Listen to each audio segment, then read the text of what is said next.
Testing, that works.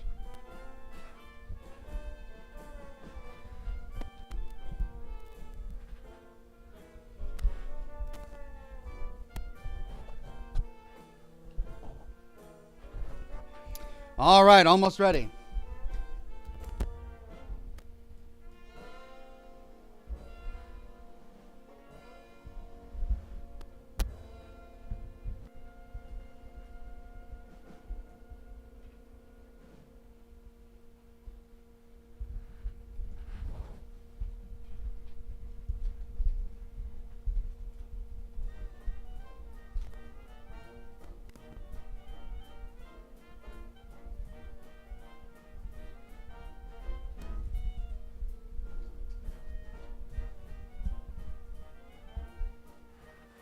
Right.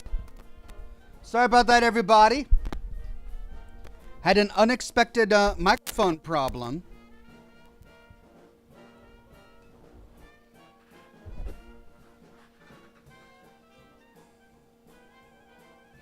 But thankfully, I've got this backup, and I'm live.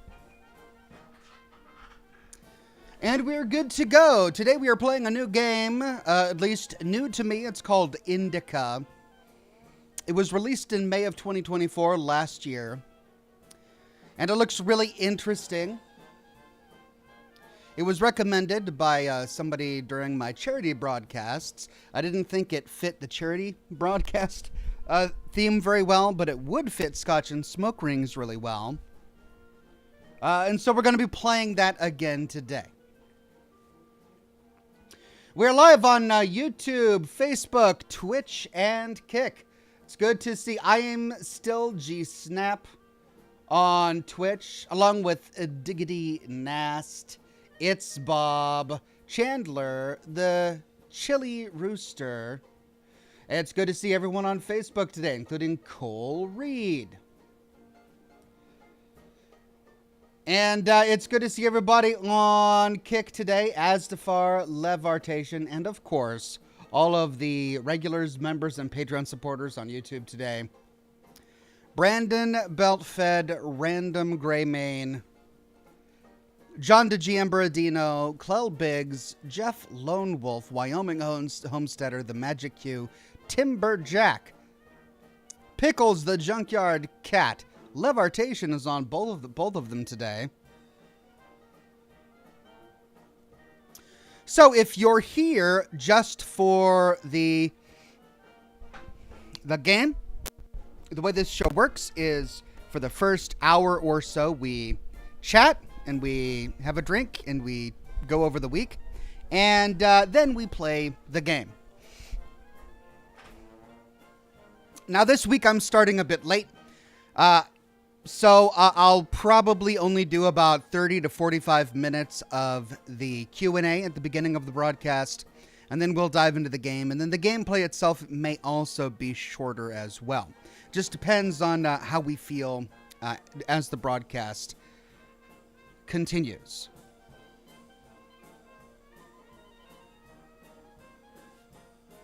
Still mic problems? Nope. Nope, we're good. Steel 101 says, if I had a DeLorean, I would probably only drive it from time to time. Nice. Well done, Steel 101. Excellent dad joke there.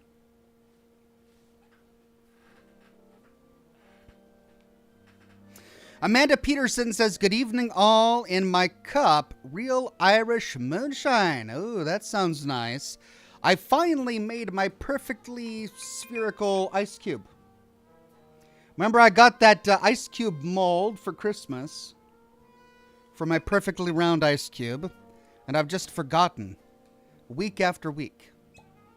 But I remembered this time, so we'll pour a little scotch. That's a little too much scotch.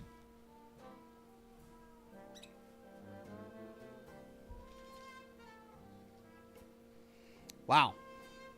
That is a huge ice cube. It just takes up the entire volume of that cup.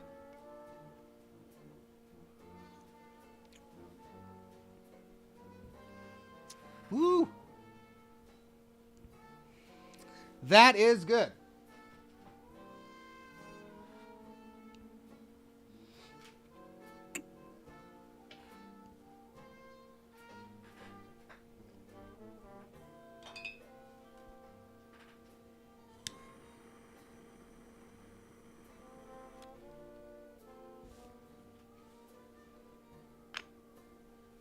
There we go. Let's get a little bit of smoke in there. And of course, we've got our rum and coke.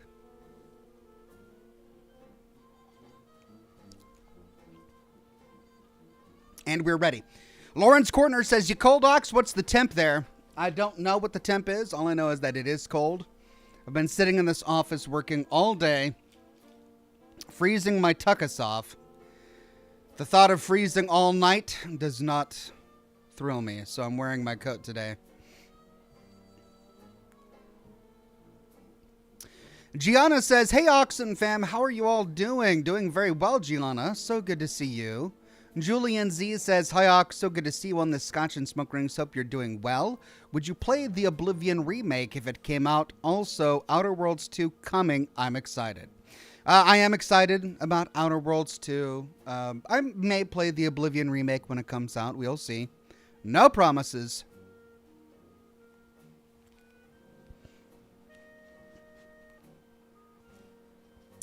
So, this game, Indika, it really intrigued me. Not only the subject matter, which is a young nun coming to terms with the authority in her nunnery and how much of her personal freedom it takes away from her, but also the way that the developers produced this game. It's a first-person, narrative-driven puzzle game, and yet, from everything that I've seen, it really makes fun of just the state of gaming itself in 2024. So it looked funny, it looked horrifying, it looked interesting, and we're going to try playing it today. I typically don't play games produced by Russian developers, as you know.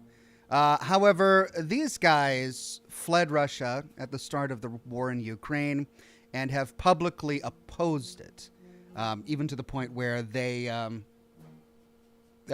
essentially exiled from Russia because of it. And that takes a lot of guts. That takes a lot of bravery. If they were to step back into Russia, they'd probably get conscripted and thrown into the meat grinder. And so they're outside of Russia. The game finished development outside of Russia, I think in Estonia, maybe? I forget what I read. And they published it with a Polish video game publishing company. So I'm totally cool with supporting Russian developers who are against the war in Ukraine. And that's what these guys are.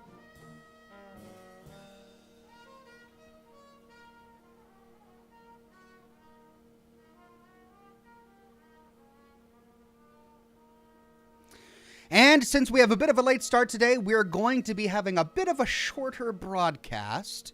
I think we'll probably only do maybe 2.5, 3 hours today, but we'll see as time goes on. I spent much of the day working on my new lore series for Fallout 4, continuing with the full story of Fallout 4, working on the Minuteman series.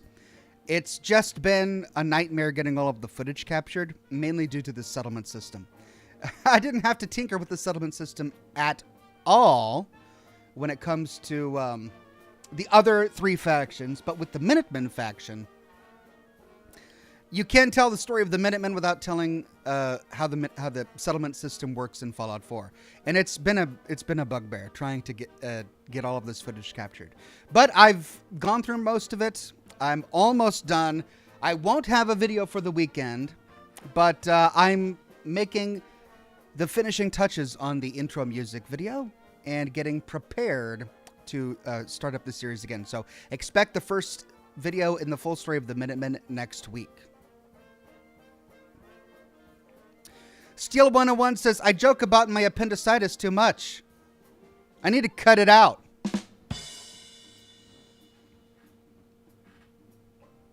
Nicely done, Steel 101. You need to cut it out. Timberjack says, "Oh man, this is going to trigger my church trauma. Yeah, you and me both, which I think was part of the reason I was intrigued by it. Yeah, it'll probably trigger church trauma for any of those of you who have it. As Tafar says, evening, Ox. Levitation says, hello, Ox and Shot. Hello to you as well.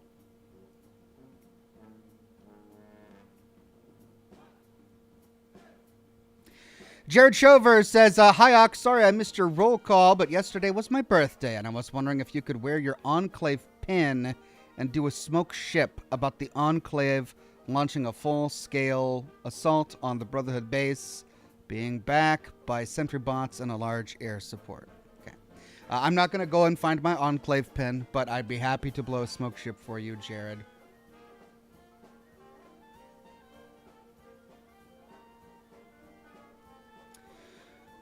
Les Fulgent on Twitch says, nice code, Ox. Love the toggles. Thank you. Josh Bunton says, you are live. I am indeed live.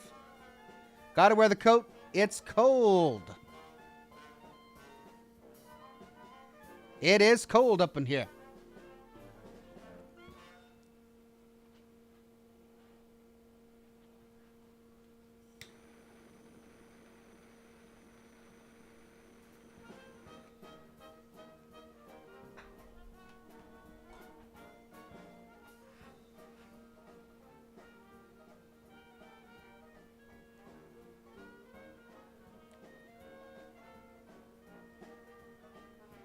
Okay, smoke ship time.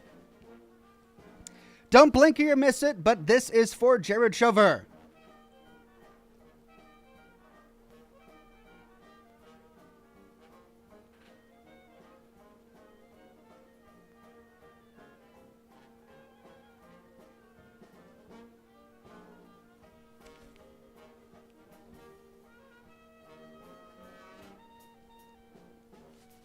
Wow! I hope you didn't blink, but for the briefest of moments before your very eyes was a smoke diorama. I mean, it had some ships in it, but it was more of like a painting, more like a scene than a ship. For Jared's birthday, the Enclave was assaulting the Brotherhood of Steel. They were backed by robots, large sentry bots, and aerial support. It was a majestic scene. I know it was very brief, but I hope some of you got some screenshots of it. It's a talent.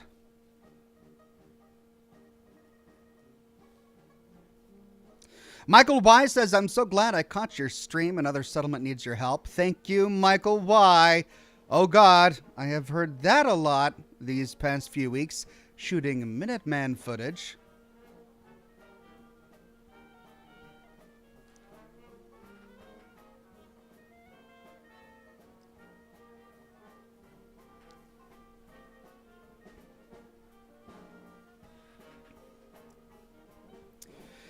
Jamie says, shout out to Oxhorn. You got gangbangers in East Oakland. Well, and that disappeared. All right, I think the moderators might have got it. Well, I only got about part way through that before I got confused. I didn't realize what was going on. Thank you, mods, and thank you, everyone, for your participation.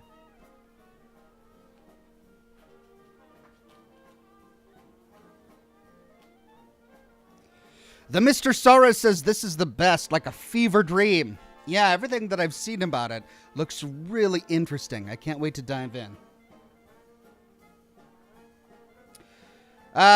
Diggity Nast on Twitch says, I have a question, Ox. Do you have something in the room where the smoke goes, or is it flying through the air?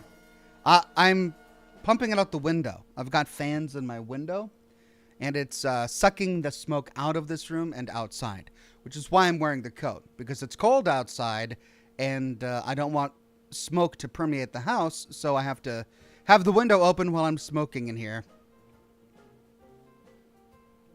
But as a consequence, I'm very cold. Thomas says, thanks for all the content over the years. Cheers, sir. Thank you very much, Thomas. Cheers back at you.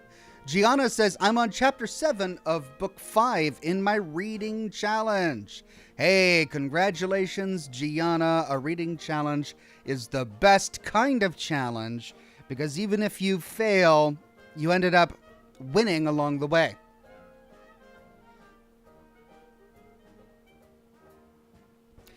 Jared says, what happened to the Enclave pin? Did you lose it? No, but it's on my shelf somewhere. It's over there, and I'm not standing up right now to go find it.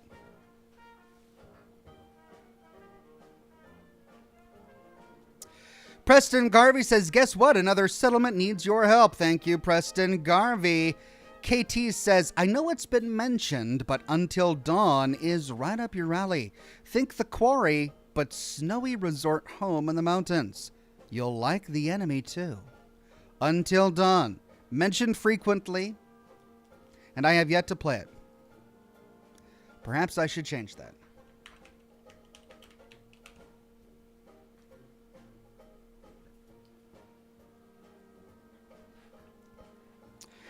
McCraney says, hi, Ox, I'm 14. Me and my dad have watched you forever. Love the videos. Much thanks for happiness to me and my dad. Thank you, McCrannies. Both you and your dad for watching today. Today's video game is a mature-rated video game. Just making sure everybody understands that. It's a mature-rated video game. Lots of adult themes going on in it, as are most of the games that I play on Scotch and Smoke Rings. But it's great to have you on the program, McCrannies, and I'm so glad you've been watching my content for so many years. Your dad's got great taste.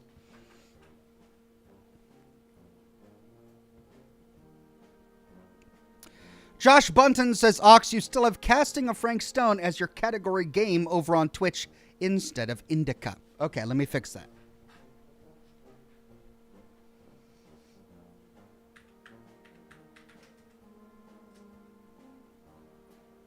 Instead of Indika.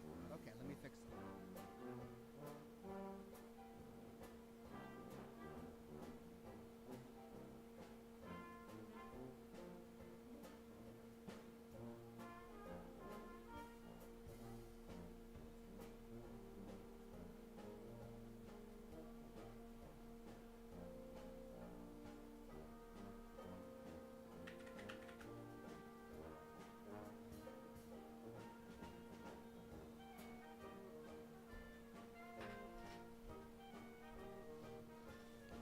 All right, let's try that. That should fix it. I actually remember changing it earlier. Not sure why it didn't go through.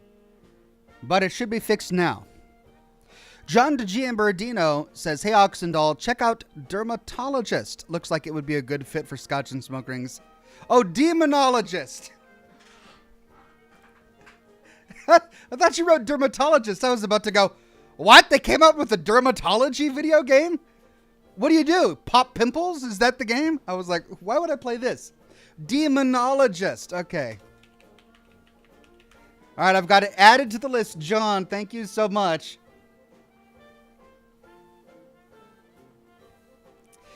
Kanan on Twitch says, over the past 5 years or so, I have yet to find any content that works better as a second monitor/background noise than your lore videos. Of course, I paid attention to the actual minutia before I had seen everything a couple of times long.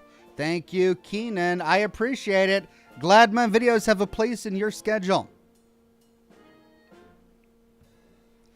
Steel 101 says, Ox, I still highly recommend Indiana Jones and the Great Circle. I'm nearly done with the story, and it's like I'm watching the old 4 movies. Solid 9 out of 10. Thank you, Steel 101.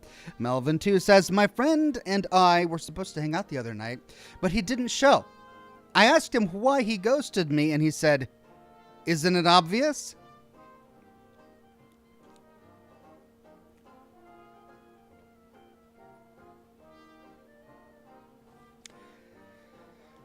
No, it's not obvious, Melvin.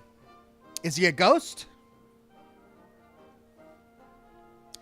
Or is that not a joke? Were you telling a joke, or were you just sharing something that happened in your life? Because I don't get the punchline if it's supposed to be a joke. Gianna says, I still got a long way to go on 5 of a minimum of 52. Wow, yeah, that's a long way to go. That is ambitious. But reading is good. Adam M says he ghosted the joke. Yeah, without a punchline. The punchline ghosted me.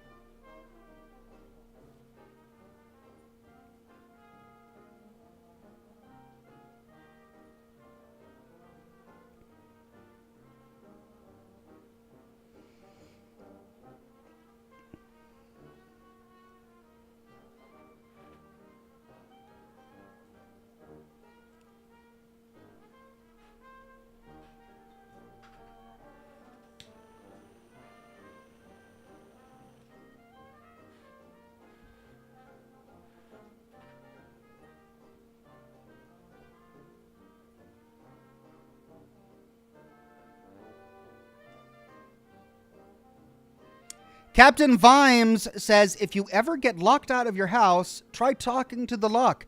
Apparently, communication is the key. Well done, Captain Vimes. Haven't heard that one before. Diggity Nest says, hey Ox, have you played the game Callisto Protocol? I have. I broadcast the entire game live on my YouTube channel. So if you want to watch me play it live, go ahead and check out the playlist, which is on my YouTube channel. Gama Amandares says, good evening, sir. Hope you're doing well. Do you plan on playing any of the Alan Wake 2 DLCs? 11-Bit Studios makes some awesome games. I'm a fan of the Frostpunk games. Yeah, I played the first Frostpunk and it was very difficult. I'd love to play the second one. I believe 11-Bit just published Indika. They didn't actually produce it. I could be wrong. But yeah, they have a history of publishing some amazing games. Thomas McCormick says, I remember you used to play Overwatch. Have you given Marvel Rivals a trial yet? Similar game, but superheroes instead. Not really. I mean, it's a free-to-play game, and I typically don't play free-to-play games. Also, it just doesn't interest me. I enjoyed Overwatch years ago when it was new. When Overwatch 1 launched, I enjoyed the idea of exploring a brand new Blizzard IP after having been a fan of Warcraft and StarCraft and Diablo. I'm like, all right, they're coming out with a new IP, and so I wanted to get into the world and understand the story. As I played it, the story just didn't intrigue me all that much. The characters were a bit too cutesy. Yeah, it just didn't capture me the way that I wanted it to, but I kept playing for the gameplay. It was really the only multiplayer game I played, and I haven't played a multiplayer game in a very long time. So, yeah, I don't know. Maybe someday I'll go back to Overwatch or check out Marvel Rivals, but at the moment, I'm not really interested. All right, this has had a moment. Let's see.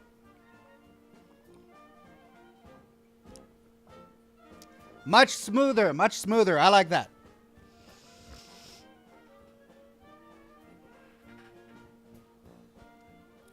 Kenny Allen on Facebook says,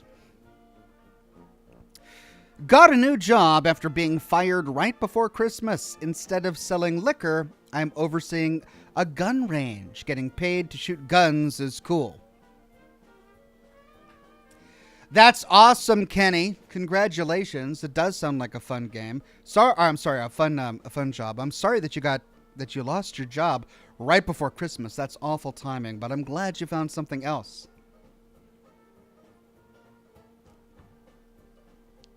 The Mr. Sara says you can definitely give the game Outer Wilds a try. It has an absolutely amazing idea of a story and a solid feel to it. Thanks, I actually streamed Outer Wilds for weeks on this channel before I just gave up.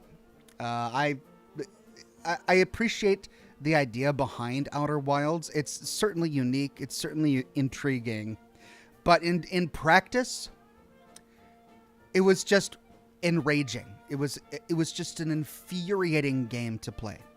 And I can't tell you how annoying it is and what a monumentally bad gameplay decision it was to get your player so interested in the story, interested in the lore, interested in the exploration, only to rob that all from him and make him start all the way over every 30 minutes.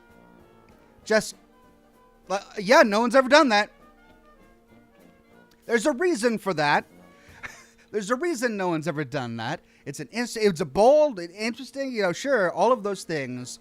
But I found it to be incredibly intrusive and disruptive towards the kind of gameplay exploration that I wanted to do. I wanted to explore. I wanted to walk around. I wanted to take my time.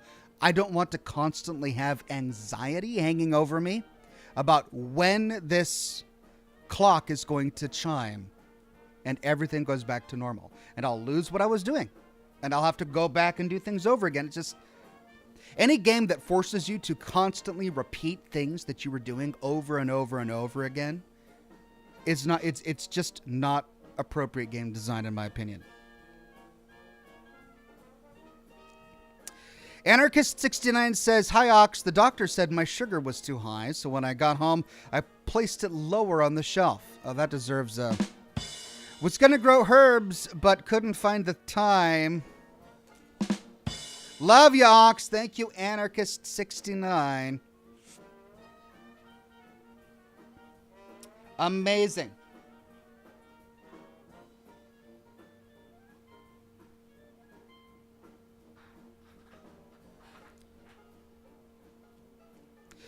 Shane Michael says, "Ox, are you going to check out the Indiana Jones game? Maybe someday."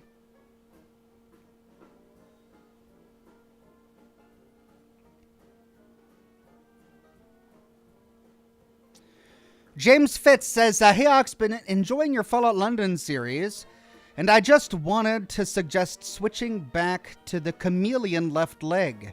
You switched to a bolstering combat left leg in your last video. Game on, sir." Thank you, James. Yeah, I switched to the bolstering because the higher damage resist and all of that was a huge improvement over the chameleon that I had. But I kept the chameleon because the legendary effect is certainly going to come in handy in the future.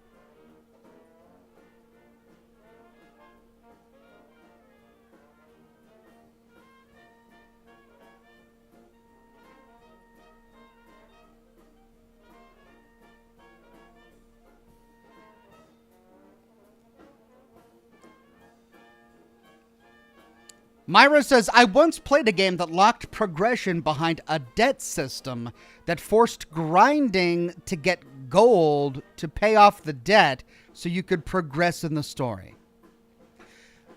A nightmare. Like, what? I can't understand a developer sitting down and thinking that that's a good idea. And so many games, so many AAA games these days, they give you a plate full of busy work. They give you a plate full of busy work and say, "There's your content. Please do this over and over and over again and be full, be happy. If you're lucky, you get dessert." And it's so insulting to the player. It's frustrating as a gamer to be forced to play through busy work just to get what you paid for. Because this is done in $60 games, $70 games.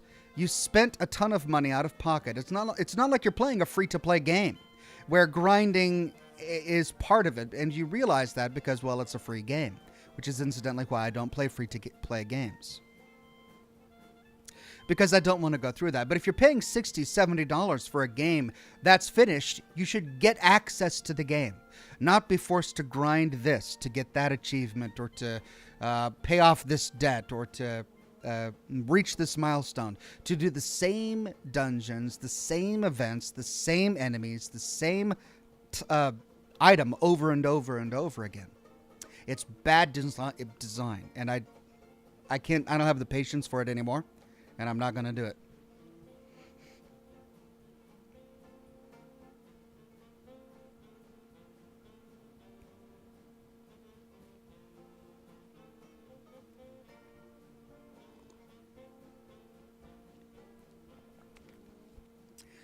Try Again Bragg says, "Gamers don't know what they want."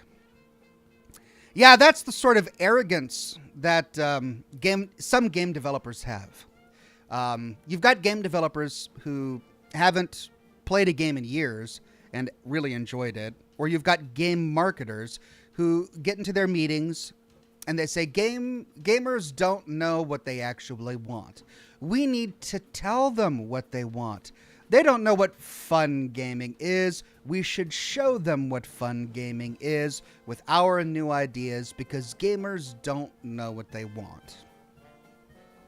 And of course, not every single gamer is going to agree on what is a good game or a bad game, but gamers know what they want. Like, every gamer's desires are completely different, but there is general consensus over what games are good and what games are bad. And there is general consensus over expectations. When Cyberpunk 2077 dropped, it dropped from a developer that had an amazing reputation in the gaming industry, having a breakout success in The Witcher 3 previously, as well as the other Witchers, and huge marketing expectation going into it. And despite all of that, because it had such a rocky launch, because the game that they gave to us was incomplete and not ready for prime time, it was justifiably ridiculed by gamers who knew what they wanted. They wanted a completed game. And that's not so much to ask when you're spending $60 for a game. You just want it to be done. You want it to be feature complete. And it wasn't. Thankfully, they've clawed their reputation back since then with an amazing DLC with plenty of quality of life updates, turning it into the game it should have been upon launch, right? That's an example of gamers that knowing exactly what they want and developers not even meeting the bare minimum. So it's not a problem of gamers not knowing what they want. Gamers know what they want. It's a problem of developers thinking they can get away with giving gamers what they don't want and charging them $60 for the privilege.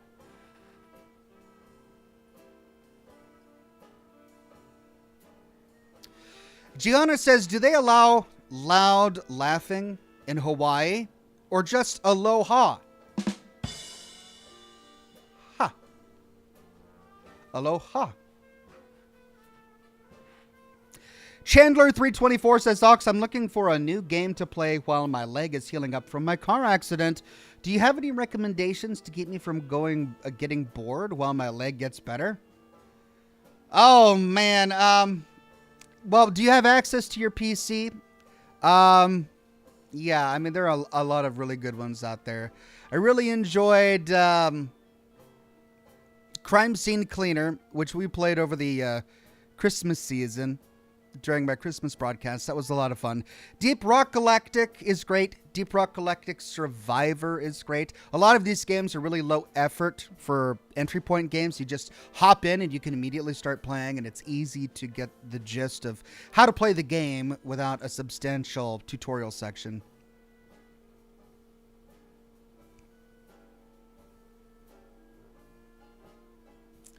Valheim is another really fun one.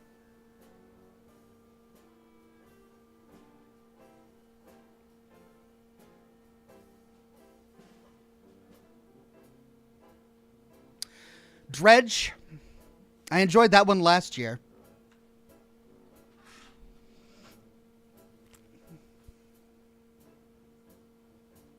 Samwise the Blue became a gold ox. Thank you so much, Samwise the Blue.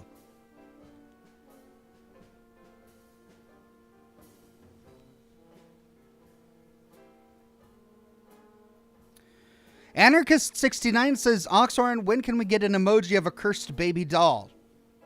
You have one. There is one there. There's already a cursed baby doll emoji.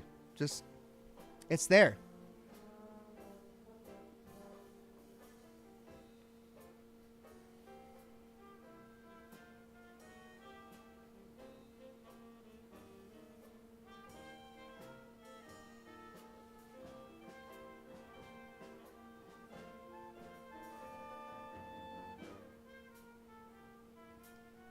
Chandler says, I have a gaming laptop, so it's not a desktop, but I am able to play games and have my computer handle it like a dream. Well, that's great. Yeah, those are some suggestions. I also enjoyed Manor Lords for a while as well. It's a city building game. Farthest Frontier, another city building game that I really enjoyed.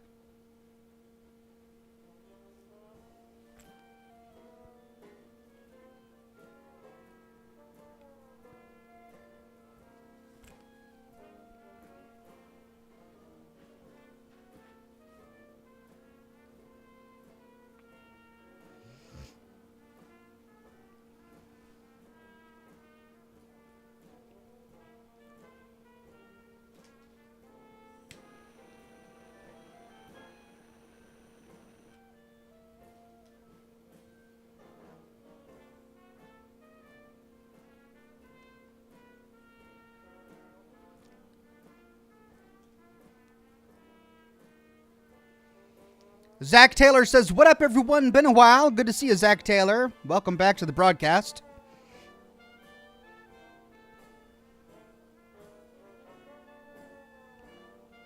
Tony J says, make a game that does 3 to 4 core mechanics well, as they did in the old times. Not a game that does 16 things poorly. No, that's a great point. I believe it was, I read this recently. Who was it that said it? I'm trying to remember the quote. Oh, I think it was Josh Sawyer, actually. Josh Sawyer. No, it wasn't Josh. He said something else recently. Anyway, but essentially, game developers are trying to come out with... recently, there's been a trend of game developers making giant open-world games that are bigger, broader, wider, huger. And, most gamers don't want that. I mean, yes, having a big, beautiful open world to explore is good, but only if that big, beautiful open world is actually full of stuff. Nobody wants to explore a giant open world that's just stretches of endless desert, or the same repeated structures copy and pasted over and over and over again. That's why it was so boring at times playing Rage 2, as much as I really wanted to enjoy the game. Once you've seen one interior, you've seen them all. Once you've come upon one enemy outpost, you've seen them all. They were just copied and pasted all over this seemingly large world that you could freely explore. So I think people are starting to realize, at least I hope they're starting to realize, that it's less about the size of the world and it's more about the content that you put in it. If you've got a tiny little world, but it's chock full of content, and every little bit of that content is unique and it was well thought out, then that's going to be a much more better received game than a game that's 17 times the detail, but it's thin, right? Amanda Peterson says that 2001 PlayStation 2 discs at PlayStation Store sell for $59.99. Wow. Well, that's like going back and buying your grandpa's vinyls, right? When I was a kid, buying vinyls from the record store, that was like luxury. You were buying things that were outdated, and people didn't have vinyls anymore, and if they did, they were broken and old. So finding some for sale, it was like finding an antique. I mean, now the vinyl industry has been reborn, and vinyls are being pressed all the time. But I suppose PlayStation 2 discs are the vinyls of my childhood. Alicia Wolf says, Zahiax, I just got back from the bar with friends. What do you think about seeing the Super Mutants on the Prime Fallout series? Do you think they will look like the ones in Fallout 3? I think so. I'm excited. With what happened to Thaddeus in the Fallout series, I think it's to be expected that Super Mutants will arrive in second season. And they actually gave us a sketch of what the Super Mutants are going to look like. And they look a lot like, very similar to the Super Mutants from the game. If we take a look at the wanted board inside the headquarters of the government, you're going to find one of them is the Super Mutant alongside a bunch of ghouls. And it looks a lot like the Super Mutants we all know and love. So yeah, I'm excited.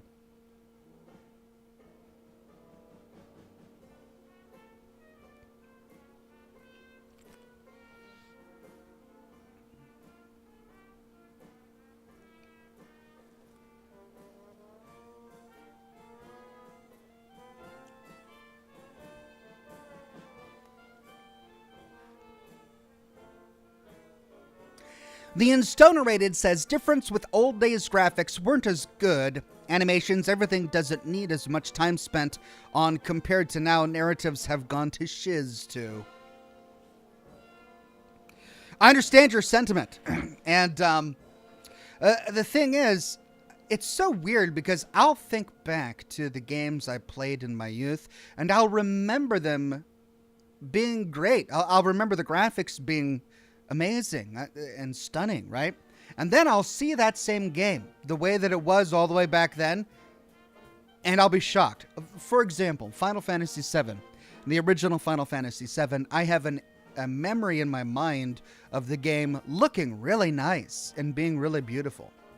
And then I saw some footage of Final Fantasy VII being played, and I couldn't believe that it was the same game. It was just so bad. The same with the original Star Fox. So when it comes to older games and lack of graphics, our imaginations filled in a lot of the details, giving us memories of games that were much more beautiful than they were, but they stuck with us because the stories were fun or the gameplay allowed us to make memories with friends. Graphics are important, but only in that art style is important.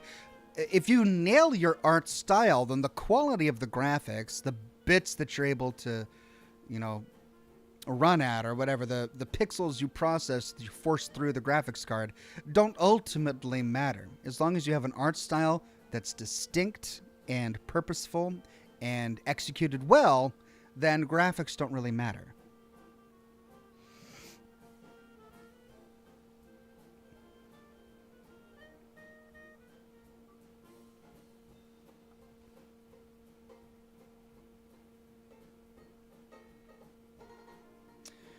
Bailey the Butcher says, "Hey Ox, if I may be so bold, what are you smoking tonight?" You may be so bold. I'm smoking a La Aurora barrel-aged cigar tonight.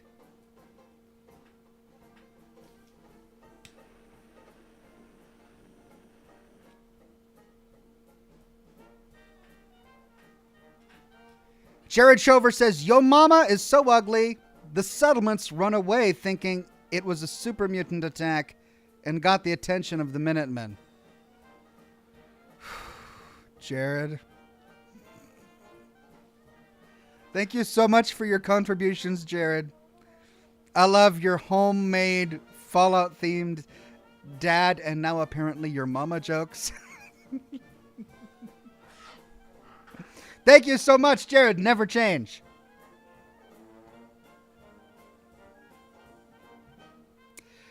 Moshing in Mutagen says, "Your voice brings back so much nostalgia."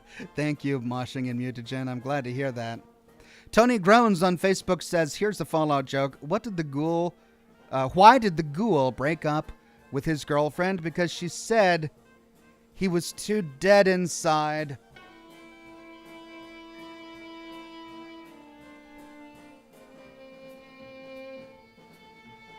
Poor ghoul. Accused of being dead inside.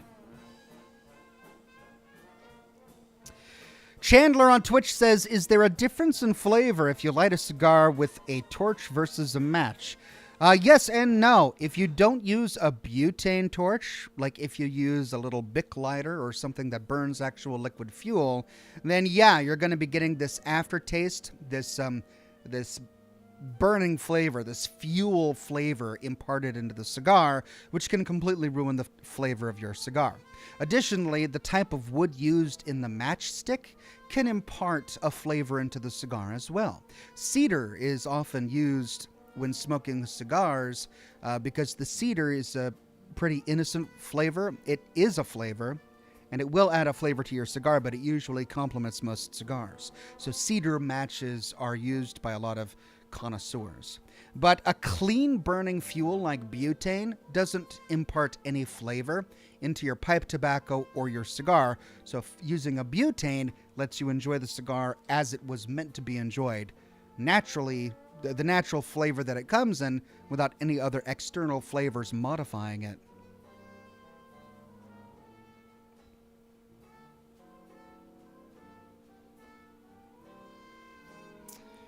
Geek Hazu says, "It's great to see Ox's channel grow, and he even got invited to the Fallout Show event. So wonderful. Happy for you, Ox. Thank you." Geek Hazu. Kalal Biggs says, "Yo mama so fat, the back of her neck looks like a pack of hot dogs." Wow. Now that is a brutal burn. All right. What would be a good burn sound effect? Yo mama so fat, the back of her neck looks like a pack of hot dogs. Pretty good. Pretty good. Random Greymane says, yo mama so nasty, even Preston Garvey won't send help. Okay, that one made me smile. That one made me General, another mama needs your help. That's great.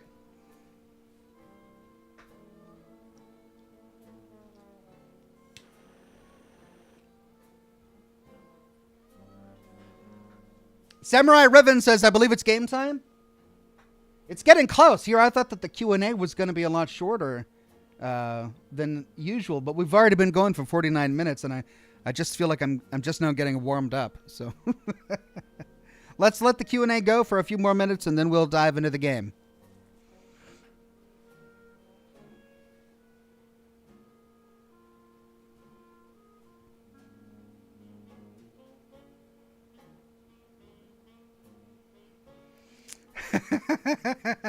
KT says, yo mama so ugly, ghouls don't call her smooth skin. That's a nice Fallout 3 joke right there. Lovely.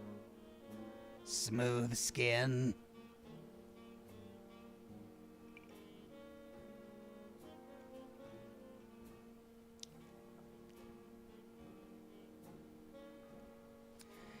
Vampiric Jess says, I always thought about Far Harbor as a honeymoon spot for Kate. Did you have the same thought with who you romanced? I also like listening to Motorhead when playing Fallout.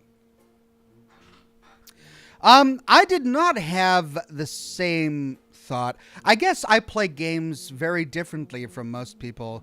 When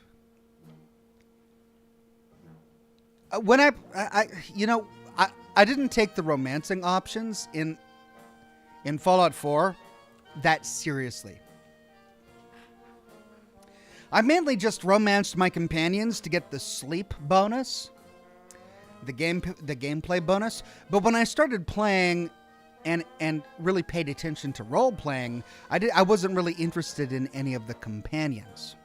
So when I became really interested in settlement building and I wanted to do it for the Minutemen because I was role-playing a Minutemen general, I didn't really get into the whole companion aspect of things. So I never role-played a marriage or a honeymoon or anything like that with any of my companions.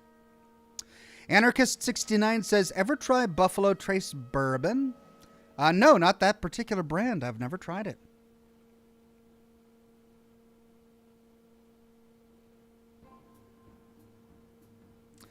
Tony Gones says, why did the super mutant break up with his girlfriend?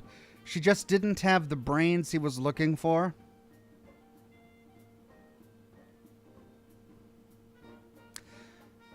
That's a zombie joke, isn't it? Right? Wouldn't that be better as a ghoul? Why did the ghoul break up with his girlfriend? Because super mutants are already stupid. They're not looking for brains.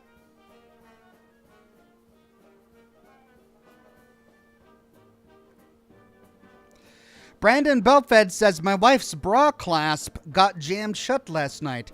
Told her she's stuck in a booby trap. Oh, that's a good one. Oh, sophomoric humor. Thank you, Brandon Belfed.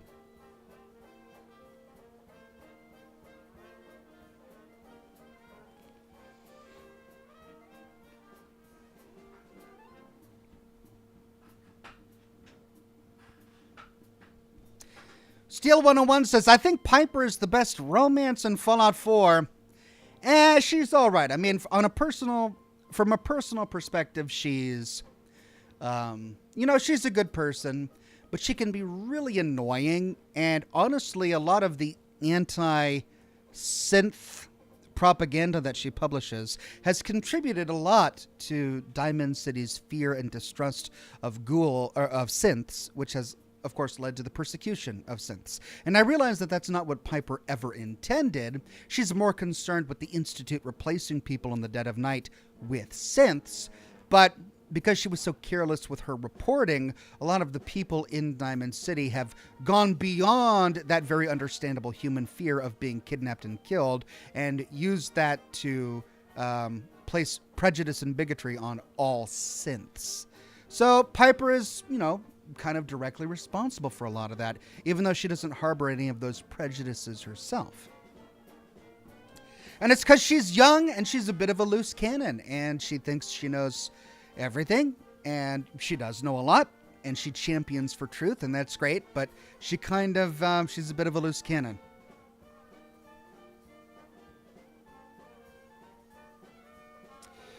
Bailey the Butcher says, I'm actually going to be taking off here, but I hope you have good rest of your stream. And it was a pleasure to hang out with you. You have a good one, Oxhorn. Thank you, Bailey the Butcher. Good to hang out with you as well. Gianna says, missed my last chat. I'm reading a horror book in Braille. Something bad is going to happen. I can feel it. Oh, there's all my jokes for the night. Thank you, Gianna. That was a good one. Let's see. What was your last one? Oh, and it was the same thing. Okay, so you repeated it. I see it now. Thank you, Gianna.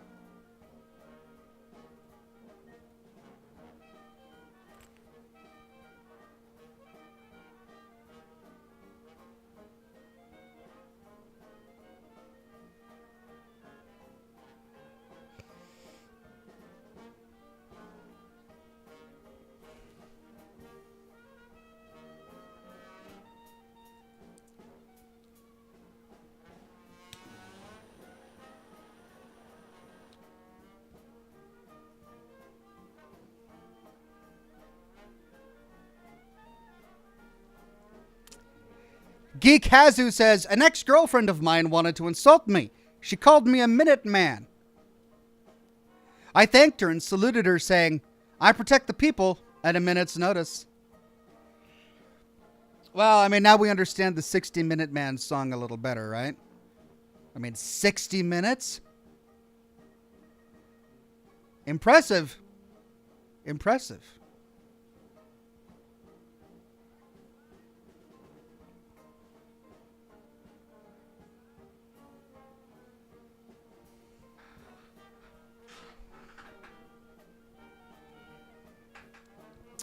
Equestria Guy says, I'm 18 years too late, but I'm stopping by to pay homage and say, Rufflemau. Thank you, Equestria Guy. Always good to see old-time viewers in the chat.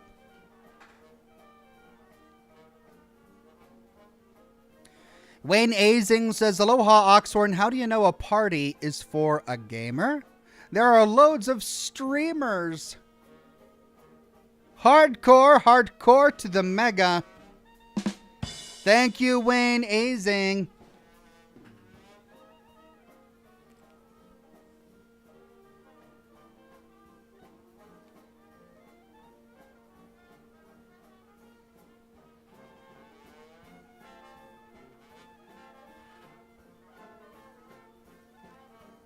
Zach Taylor gifted 5 Oxhorn memberships to the community. Thank you so much, Zach, and congratulations to KT, Pyroific, Ant444, Lamort, and Matt Belloc. Thanks again, Zach Taylor.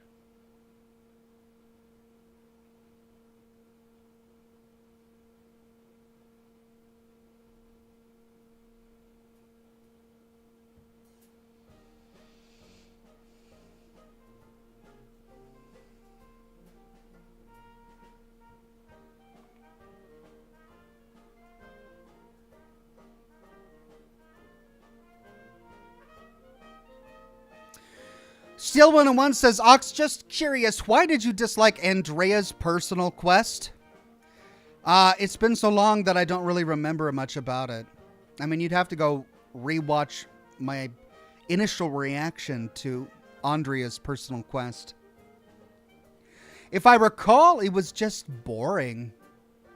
I recall it being short and boring, and it didn't really answer any questions that I had about the Varun.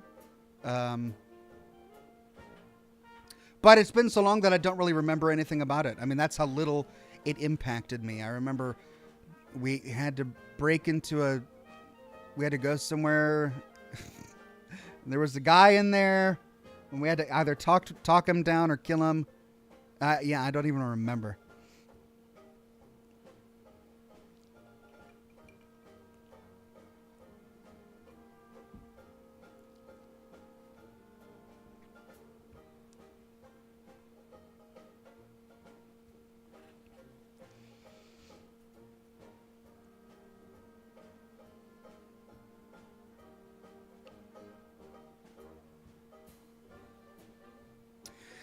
Jared Shover on Facebook says, Yo mama is so ugly, not even FEV can make her look worse. I mean, the point of FEV is to make you look better, right? It's supposed to perfect your human biology. It's just that FEV hasn't really worked the way it was intended.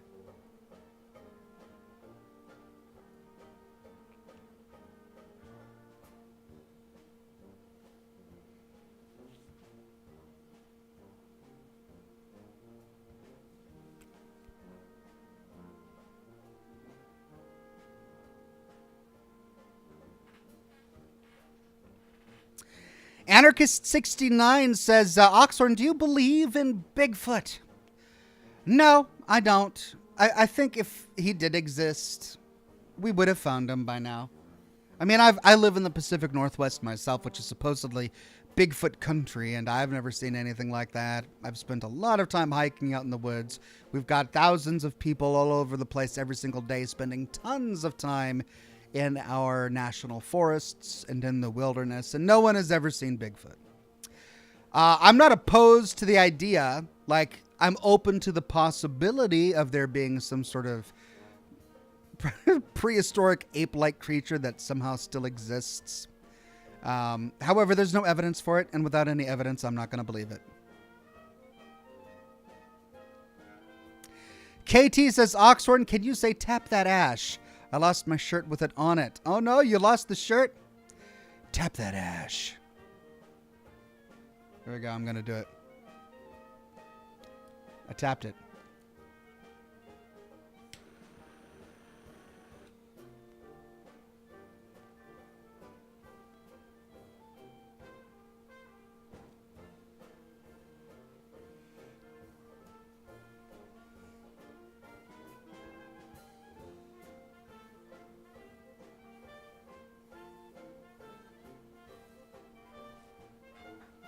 All right, it's time.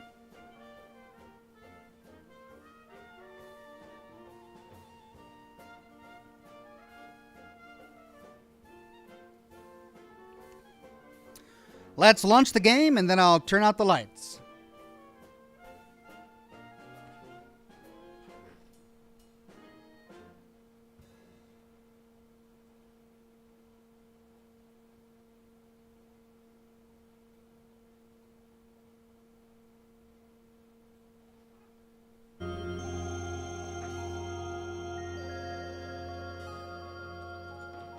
Oh, come on. Come on. I tested this already. Give me a second.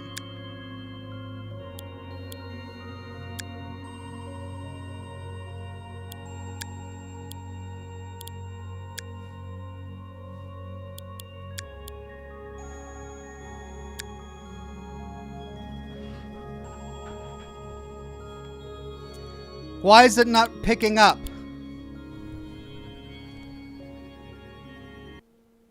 Hold on a second. So the game is working correctly on my computer. It's just not showing up on my broadcasting software. I'm going to test with another game really quickly.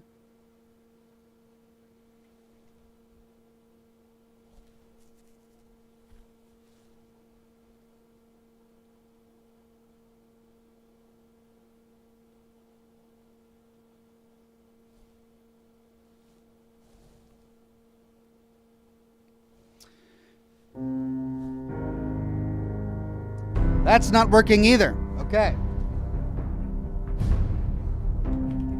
Something happened. Let me try and figure it out. 1 second.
Okay.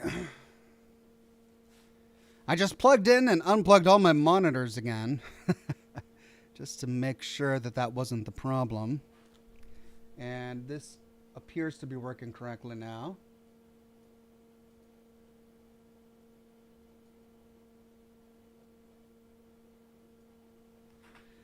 J Bobby says your Fallout lore videos are the reason I bought Fallout 3 in New Vegas after binging 4 for all of 2020 and 2021.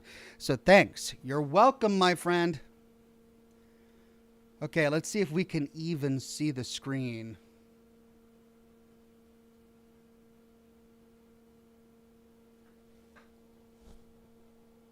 No. What?